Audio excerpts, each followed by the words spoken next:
Sarvamanthan news महाराष्ट्रामध्ये आपलं स्वागत. पाहूयात आजच्या टॉप 10 हेडलाईन्स.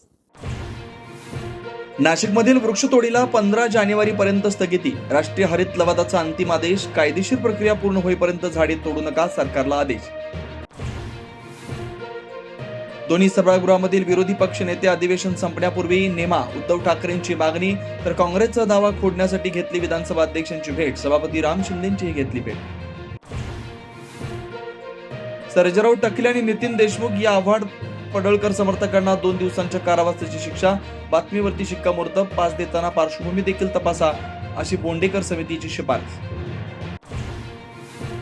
विधानसभेत मंत्री आले नाही तर त्यांच्यावर वरती बिबटे सोडा. विधानसभेत मंत्री उपस्थित नसल्यामुळे सुधीर मुनगंटीवार यांची संतप्त प्रतिक्रिया. सोयाबीन खरेदी केंद्र सुरू करण्यासाठी मंत्र्यांच्या OSDच्या माध्यमातून लाखो रुपये घेतले जातात.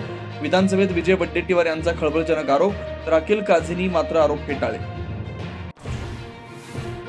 बेरोजगारीच्या प्रश्नावर NSIचा विधान भवनाच्या परिसरात मोर्चा घेऊन जाण्याचा प्रयत्न. पोलिसांनी मोर्चेकऱ्यांमध्ये गेटवरच नोकऱ्यांमुळे वाद. पोलीस आणि आंदोलकांमध्ये बाचाबाची.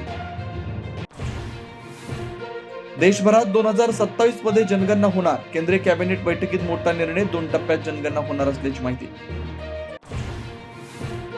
कोल्हापूर जिल्हाधिकारी कार्यालय बॉम्बनं उडवून देण्याची धमकी. दीर्घ तपासानंतर बॉम्ब नसल्याचं निष्पन्न. आंतरराज्य बॅग लिफ्टिंग टोळी शिराळा पोलिसांच्या जाळ्यात. सलमान गुड्डेटी व मुलगा संदीप अटकेत. आणि अंदमानात स्वातंत्र्यवीर सावरकरांच्या पुतळ्याचं अनावरण. केंद्रीय गृहमंत्री अमित शहा, सरसंघचालक मोहन भागवत आणि सांस्कृतिक कार्यमंत्री आशिष शेलार यांच्या उपस्थितीमध्ये सोहळा. मंगेशकर कुटुंबीय आणि शरद पोंक्षे यांची विशेष उपस्थिती. सार्वमंथन न्यूज महाराष्ट्राला लाईक करा, शेअर करा, सबस्क्राईब करा.